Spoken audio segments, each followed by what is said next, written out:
I got a feeling I'm about to get put on. I got a feeling that something finna take off. I got a feeling, and it won't be too much longer. Got a feeling coming up on the. Yeah, like we always do about this time. And Cornbread Capone. This is Unpopular Honesty, the home of brutal honesty and real hip hop music. And today, my special guest is DJ Mr. E. What's going on with you, brother? Man, everything's good, man. How you doing? All right, man. Well, I want to ask you, when did you decide that you wanted to be a DJ? Oh man, that was it about a year, 2 years ago, a year and a half ago. So I've always been around DJs. I got a lot of friends that are DJs, like DJ Tricky C, DJ Fire, DJ CMC, and a lot of others that I've met throughout the years. So I'm a teacher first and foremost as my main profession. And so when I transferred to a new school, I've been at Royal Junior High for this is my third year. So after the first year, I noticed that we didn't have a lot of events. No, not a lot of dances, not a lot of other things. So I asked around, and the common thing was, well, there ain't no money to pay the DJ.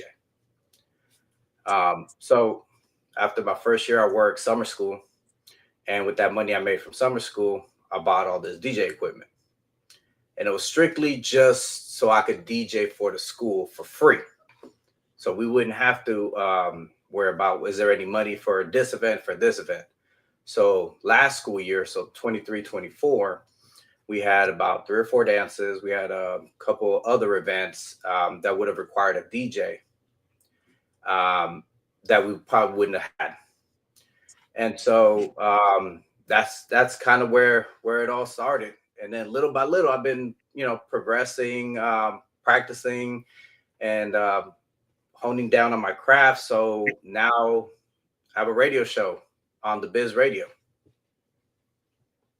That's what's up, man. And on this radio station, you spin everything, or you just underground, or So you play?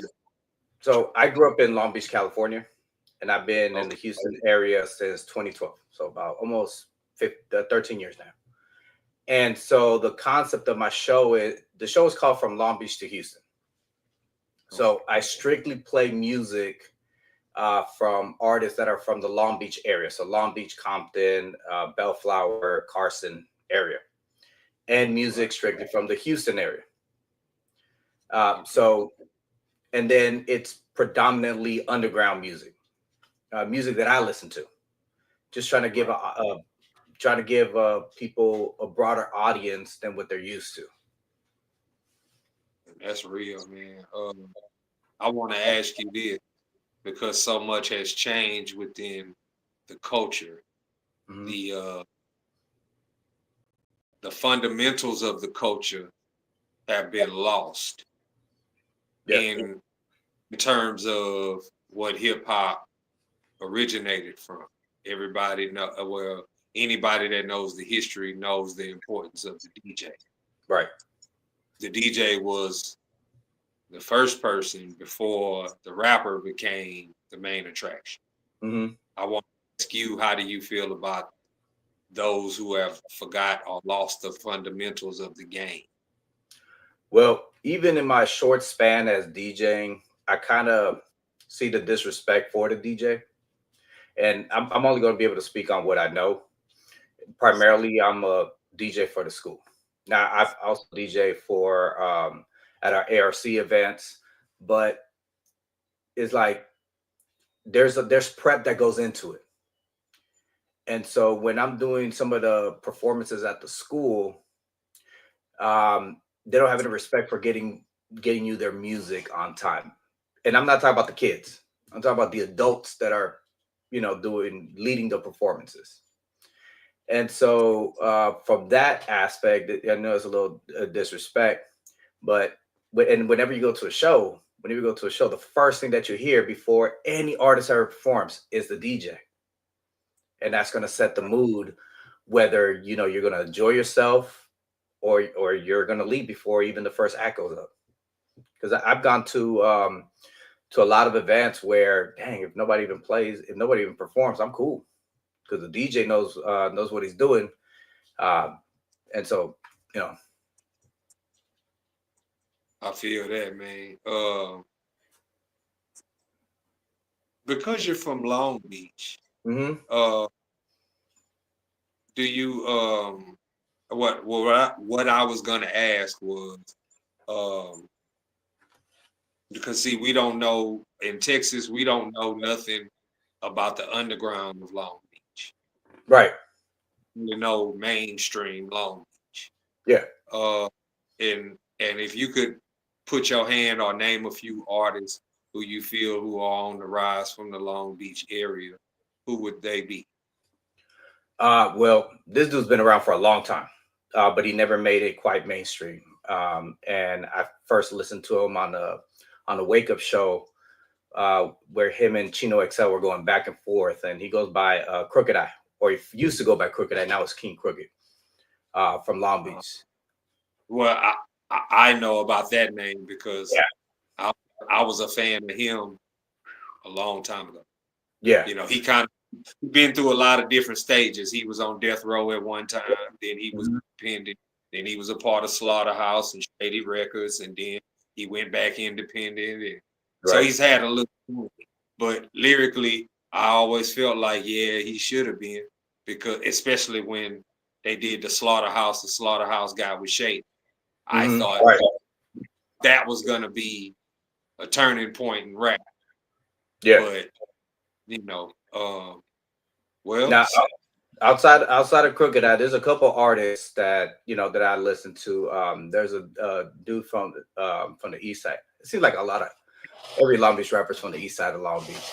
I grew up on the North Side, so there weren't too many. Actually, not even many any I could name outside of my wife's cousin, which he is an artist. He is independent. He goes by Seafood Sam. okay. Pretty dope. And I'm not just saying that because we're family. But I've seen him grow up from when he first started doing music up until now. So Seafood Sam, there's a there's a Cambodian rapper who I really really like. It goes by Stupid Young. He's also from East Side of Long Beach. And then even Crooked Eye's group produced a couple artists. His brothers. A lot of people don't know that his brothers rap. The Horseshoe Gang are from Long Beach. Okay, I hearing their music, but I just didn't know where they were from. Yeah, Um, they're Crooked Eye's brothers. okay, Yeah. yeah. Well, I asked everybody this question. I gotta ask you: Hmm. Does Mr. E have a top five best rappers? I do.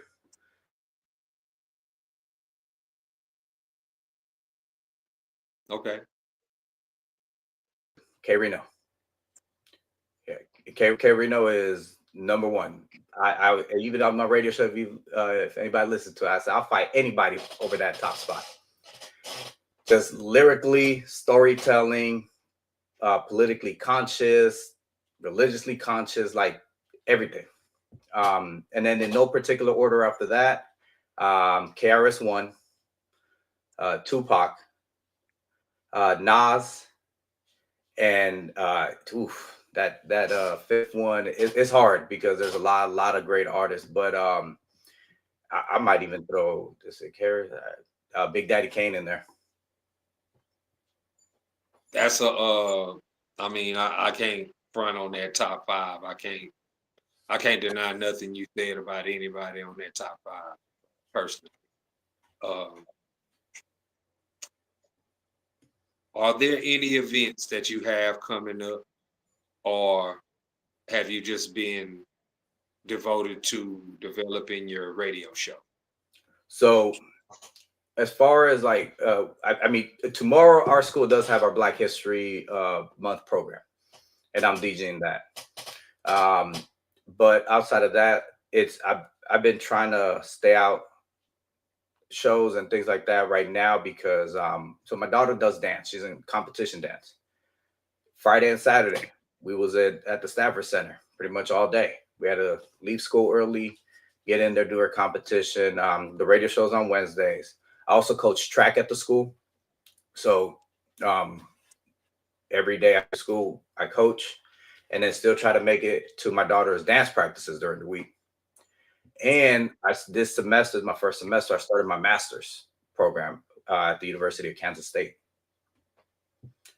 So I'm trying to stay busy and not busy when I can.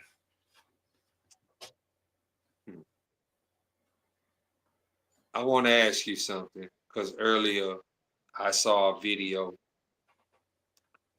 where this lady was talking about self-destruction, the old record from the late 80s.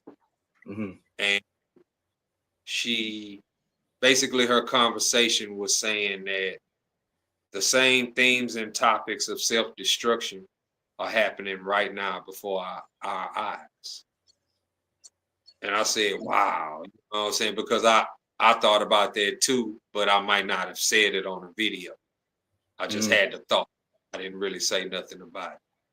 But my question towards you was,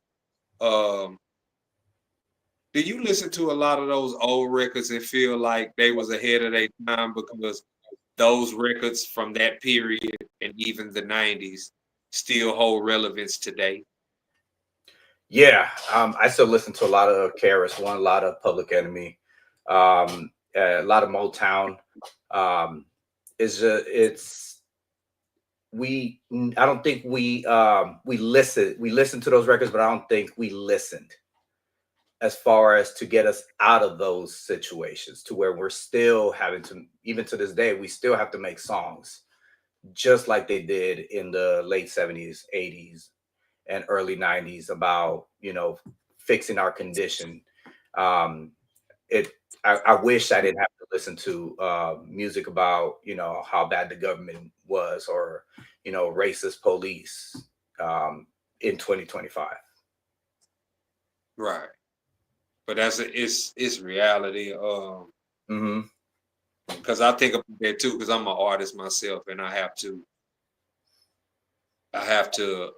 look at myself and say, you know what, you have to, even though you might not be political, you have to somehow talk about it some way, because that's like one topic I avoid because I'm, I could really care less, but Right. I understand that within the context of music, that adds another feature if you can cover that somehow musically. Just Right. like if you could make records that make people dance and party, that's cool. But you can also make records that make people think. You can also make records that make people want to better themselves. Right. And all these are layers, you know what I'm saying? So I deal with that. And I say to myself, I have to, I don't think the socially conscious is a problem to me because I look at those issues every day just about. But right. the political side of it, you know what I'm saying? I touch on it, but you know what I'm saying? I understand. I mean, Public Enemy was big when I was coming up as well. And I remember in particular what their music videos looked like. Because their music, everybody who was making music videos back then, their music videos probably were the most easily to identify because they had stuff in their videos like they were talking about like apartheid and police brutality and just a lot of heavy stuff. Night of the Living Dead and what's my favorite one was the Black Steel in the Hour of Chaos. That was you couldn't miss the record right there. That was just something else. But that content or that content that they were talking about back then and what's going on right now, it still holds relevance. Yes, it does. But the only difference with today is today you can probably count on one hand the artists who talk about those issues. because I Because think now they have more control over the artists. Because Public Enemy was mainstream back then. That was okay back then, to be yeah, mainstream until it wasn't. Then the record companies started cutting that stuff off and promoting more drug use and pimping and and robberies and stuff. So that was mainstream. But now, if you want to be a mainstream artist, you have to abide by their rules. And so it's up to the underground artists to really push that narrative of self-teaching art, self-teaching, especially the youth, on the conditions that a lot of us are in or got out of, but we're trying to help other people to get out of those same conditions. It's not up to the record labels because they've made their decision. That's not the way they want to make money. And if you decide to, you know, go against them, they'll cut you off. All of a sudden, you have court cases pending against you that may or may not be true, but you spoke out against them. So right. Yeah. Uh, since you well, I want to ask you this: how did you get connected with South Park Coalition? So I was a K Reno fan when I was in California. Not for many years before I moved out here, but I do remember listening to one of his songs, 2011. So about a year or so before I moved out here, uh, one of his songs, "The Grand Deception," came up on my suggested YouTube playlist. So when I moved out here, I was working at Chase Bank. One of my co-workers, his name is Oscar, and we're still friends to this day. He didn't know who K Reno was, but when he listened to him, we listened both to the same kind of underground music. Immortal Technique was our connecting link. And so he's the one that mentioned, "Hey, do you know this K Rhino guy who's from Houston?" I'm like, "Oh, okay, cool." So he had this promo, I think it was 2013, where if you hit him up on Twitter, you can meet him and you could buy tickets directly from him for his concert. So he did it. He came back the next day. "Hey, I got my ticket." I asked him, where's my did you get my ticket? He said no. So and because I didn't have Twitter at the time, I didn't have any social media back then. So I explained, "Hey, I don't have social media, so how am I going to go to the show?" He said, "Well, I told him that, and Carino gave me his cell phone number to give to you." So put his phone number on my phone, Carino, called him, didn't answer. Um, and so later on that night, I'm in the kitchen with my wife. We're cooking dinner, and my phone rings, and it's K Reno. So long story short, met him at the show, talked to him for a little bit. Didn't think anything much of it. I just thought he was a real cool dude because he was out in the audience with the fans, and great show. About a few weeks later, I'm at the gym and I get a phone call, and it's K Reno inviting me to an ARC meeting. And ARC is Artist Respecting Communities, which is an organization that he helped find or found, but by doing community work through local Houston artists. So I went, and then that's where I started meeting other SPC members. I met Murder One there. I met Gangsta Nip there. I think I met Rapper K there. And so then just going to those meetings and seeing what they was doing in the community, I started going to more shows. Met Point Blank, met PSK, just started meeting more and more people and then just things led to other things, and all of a sudden now, Reno comes to my daughter's birthday just about every single year to the house. I've been at Blank's house. I've been at Murder One's house. And so it just started from that one phone call. Interesting. Let's see.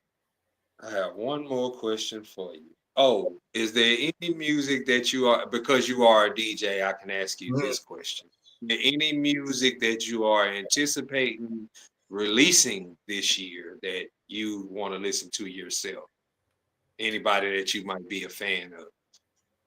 Um, well, Reno's coming out with another album, and that's crazy that sometimes you get the inside scoop on those albums. So every time he releases an album, I always anticipate it. CJ the Gov just released the album a couple of days ago on his birthday. So it's called the Re-Election. And see, I met CJ at we were doing like an anti-gang violence meeting with some high school kids. I didn't meet him at a show. I met him at a community event, and we've been cool ever since. That new SPC album I still listen to over and over, and I believe there's an artist from Philadelphia that I've never met. That's probably one of the few artists that I really, really, really, really want to meet. Is Vinny Pass. I Um, heard it. yeah, and I know he has a new project coming out in a couple months too. So That's what's up, man. Before we get up out of here, is there anything that you would like to say to anybody? Anything that you would like to promote? Uh, well, first, you say my wife, my daughter, they're the ones that push me through everything. My parents, my brother, my sister's in Long Beach with my parents, my brother's in Vegas, my family, my aunt Adela, who's like a second mother to me, who's in Mexico. All my students, future, former, present, and future students. And just my radio station, my radio show's on the Biz Radio, is thebizradio.com. It's 24-hour music, no cursing.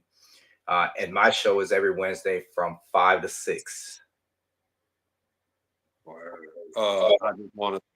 I just want to say thank you because you do play my record on there, the record that I have with Murder One.